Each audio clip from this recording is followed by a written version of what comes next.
দেখুন বন্ধুরা, পেঁপের সব পেস্টটা আমি বাটিতে ঢেলে নিয়েছি। এবারে এই পেস্টের মধ্যে দেবো দেখুন 2 চামচের মতন ময়দা বাইন্ডিংয়ের জন্য। দেখুন 2 চামচের মতন নেবো আমুল দুধ।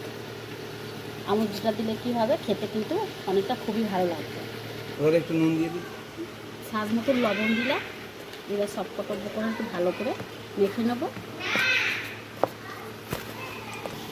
দেখুন দুধ, পেঁপে আর ময়দা একসাথে মাখানো হয়ে গিয়েছে। এবার এতে দেবো দেখুন 4 চামচের মতন চালের গুঁড়া। এটা গেল আমার 500 গ্রামের পেঁপে। 500 পেঁপের জন্য কিন্তু আমি সবকটা উপকরণ একই মাপে দিচ্ছি ঠিকঠাক মতন। দেখুন দিয়ে আবার চালের গুঁড়োটা দিয়ে ভালো করে মেখে নিচ্ছি। দেখুন এখানে চালের গুঁড়ো দিয়েও ভালো করে আমি ফেটে নিচ্ছি। যত ফাটবে পনিরটা কিন্তু তত ভালো নরম পঞ্জি হবে। দেখছেন, দেখে নিন। দেখুন আমার সব কটা উপকরণ একসাথে মাখা হয়ে গেছে। এবার দেবো খাবার সোডা, মানে মিষ্টি সোডা দেবো। দেখুন এখানে ছোট্ট একটা চামচ, এই হাফ চামচ দিলাম, মানে 2 চিমটের মতো দিলাম খাবার সোডা। এবার দিয়ে খাবার বেকিং পাউডার নয়, কিন্তু এটা খাবার সোডা দিলাম, দিয়ে এবার ভালো করে আমি মেখে নেব। দেখুন এদিকে দেখুন সব কটা মিশ্রণ দেখুন ভালো করে ফেটে নিচ্ছে, কতটা হালকা হয়েছে দেখছেন। এ দেখুন এবার এখানে দেখুন একটা স্টিলের থালা নিয়েছি। থালাতে আগে থেকে আমি একটু সাদা তেল মাখিয়ে নিয়েছি। আপনারা চাইলে ঘিও মাখিয়ে নিতে পারেন। এই দেখুন এবারে এই ব্যাটারটা ঢেলে দিলাম। তা দেখুন কড়াইটা আমি থালার চারদিকটা একটু ট্যাপ করে দিচ্ছি। দেখে নিন। এবার চলুন রান্নাঘরে যাওয়া যাক। এদিকে বন্ধুরা দেখুন আমি অনুষ্ঠানে চলে এসেছি। এদিকে দেখুন উনানটা জেলে দিয়েছি, কড়াও বসিয়ে দিয়েছি, কড়াতে জল দিয়ে দিচ্ছি। এই কড়া জলের মধ্যে দেখুন আমি একটা স্ট্যান্ড দিয়ে দিলাম। দেখুন এই স্ট্যান্ডের মধ্যে আমি এই থালাটা বসিয়ে দিলাম। দিয়ে এবারে ঢাকা দিয়ে 10 মিনিটের মতন আমি ভাপিয়ে নেব। 10 মিনিট পরে আপনাদের দেখাচ্ছি পনিরটা কত সুন্দর তৈরি হয়েছে। দেখুন এদিকে পনিরটা আমি 10 মিনিট পরে দেখাচ্ছি। দেখে নিন একদম রেডি হয়ে গেছে দেখছেন। দেখুন এবার নামিয়ে নেব। এখানে নামিয়ে আমি একটু ঠান্ডা করে নেব, নিয়ে আপনাদের দেখাচ্ছি কতটা সুন্দর হয়েছে। দেখুন এখানে পনিরটা একটু ঠান্ডা করে নিয়েছি। এবারে দেখুন এই চারের সাইডটা আমি একটু কেটে নেব। দেখুন এবারে আমি মধ্যখান দিয়ে পিস পিস করে নেব।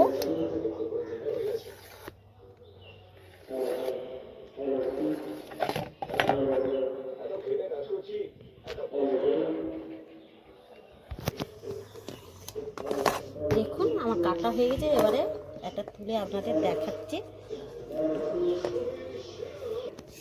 দেখুন দেখুন পনিরটা দেখুন কতটা নরম হয়েছে। দেখুন এদিকে দেখুন দেখুন এইভাবে আমি সব কটা তুলে নেব। দেখুন এদিকে পনিরগুলো আমি কেটে নিয়েছি। দেখুন কতটা সুন্দর হয়েছে, দেখে নিন। এবারে রান্না করার পালা। এবার চলুন রান্না করে নিই।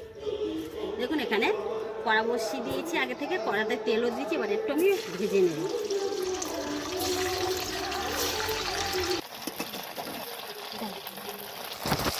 দেখুন বন্ধুরা এবার আমি তুলে নেবো। দেখেছেন কত সুন্দর হয়েছে। দেখুন এইভাবে ভেজে নিয়ে দেখেছেন সবকটা আমি একইভাবে ভেজে নেবো, নিয়ে তুলে নেব। দেখেছেন দেখুন এখানে পনিরগুলো আমার ভাজা হয়ে গেছে, আমি তুলে নিয়েছি। এবার এদিকে কড়াতে আমি দেবো ফোড়ন। দেখুন তার জন্য কড়াতে আমি আর দিলাম তেল। এবার ওই তেলের মধ্যে দেবো দেখুন 2টো শুকনো লঙ্কা, দারচিনি, লবঙ্গ, এলাচ আর গোটা জিরে।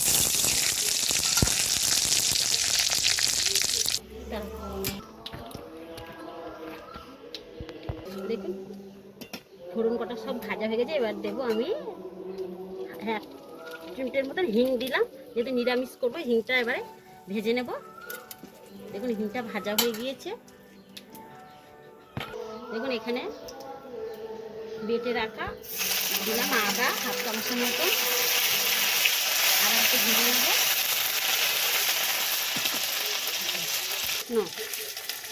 আদাটা ভাজা হয়ে গেছে, এবারে একটা টমেটো দিলাম, গ্রেট করে রেখেছিলাম, টমেটোটাও দিয়ে দিলাম, টমেটোটা কষিয়ে নেবো। দেখুন টমেটোটা ভাজা হয়ে গেছে, এবার টমেটোর এর মধ্যে দেবো হাফ চামচের মতন হলুদ গুঁড়ো, হাফ চামচের কম দিলাম লঙ্কার গুঁড়ো, ঝাল লঙ্কার গুঁড়ো। এখানে মশলাগুলো আমি কষিয়ে নিয়েছি। এবার দেখুন ফ্রিজে রেখে দেওয়া যে মটরশুঁটি আমি ফ্রিজ মটর করেছিলাম, দেখছেন এখন কালারটা কত সুন্দর রয়েছে। এবার দিয়ে দেবো এই ফ্রিজ মটরটা, এই মটরটাও আমি মশলার সাথে কষে নিচ্ছি। দেখুন মটরশুঁটিটা আমি একটু ভেজে নিয়েছি। এবার বেটে রাখা আমি একটু পোস্ত আর দুটো কাজু বাদাম দিয়েছিলাম, আপনারা চাইলে দিতে পারেন, নাও দিতে পারেন, আমি দিয়েছি যেহেতু নিরামিষ তো। আর মশলার সাথে এটাও আমি ভেজে নেব মশলাটা। দেখুন কাজু কিশমিশ এই কাজু পেস্টটা দিয়ে দিয়েছিলাম, এবার কাজু আর পোস্ত দিয়ে এবার দেখুন এর মধ্যে দেবো সেটা ঠিক থাকার জন্য হাফ চামচের মতন চিনি, হাফ চামচের মতন জিরা গুঁড়া, হাফ চামচের মতন ধনিয়া গুঁড়া, হাফ চামচের মতন কসুরি মেথি, আপনারা চাইলে কিন্তু ধনে পাতাও দিতে পারেন। এবার সব পাতা উপকরণ দেখুন একসাথে ভালো করে আমি কষিয়ে নেব। দেখুন মশলা থেকে আমার কিন্তু তেল ছেড়ে গিয়েছে। এবার এই 4টে কাঁচা লঙ্কা দিয়ে দিলাম, দিয়ে আর একটু কষিয়ে নেব। দেখছেন তো জালটা কিন্তু জোরে দিলেও হবে না। দেখুন মশলাটা একদম আমার কষা হয়ে গিয়েছে। আপনারা চাইলে কিন্তু এই মটরশুঁটিটা নাও দিতে পারেন, এমনি শুধু এই মশলা দিয়ে কষে আপনারা পেঁয়াজ রসুন টমেটো দিয়েও করতে পারেন। আমাদের নিরামিষ, তাই আমি নিরামিষে সম্পূর্ণ করলাম। এবারে জল ঢেলে দেবো।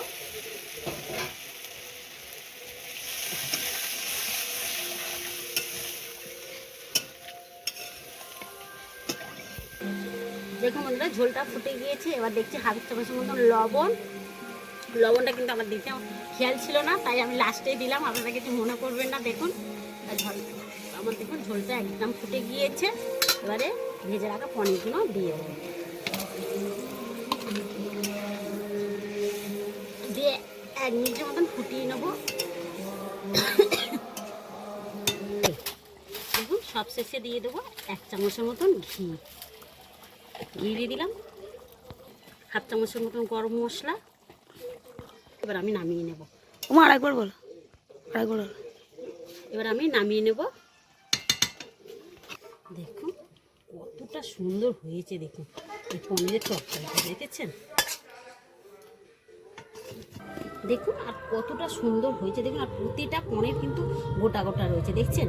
নিরামিষের দিনে আপনারা একবার হলেও এরকম পনির দিয়ে মানে পেঁপের পনির করে রেসিপিটা করবেন, দেখবেন বাচ্চা থেকে বড়রা কিন্তু সব চেটে পুটে খেয়ে নেবে। যেসব বাচ্চারা বা বড়রা পেঁপে খেতে পছন্দ করে না, তারা বুঝতেই পারবে না যে এটা পনির দিয়ে তৈরি। দেখে নিন, আর এখানে দেখুন কতটা সুন্দর হয়েছে, আপনারা না বানালে বুঝতেই পারবেন না। দেখছেন কতটা নরম হয়েছে, দেখে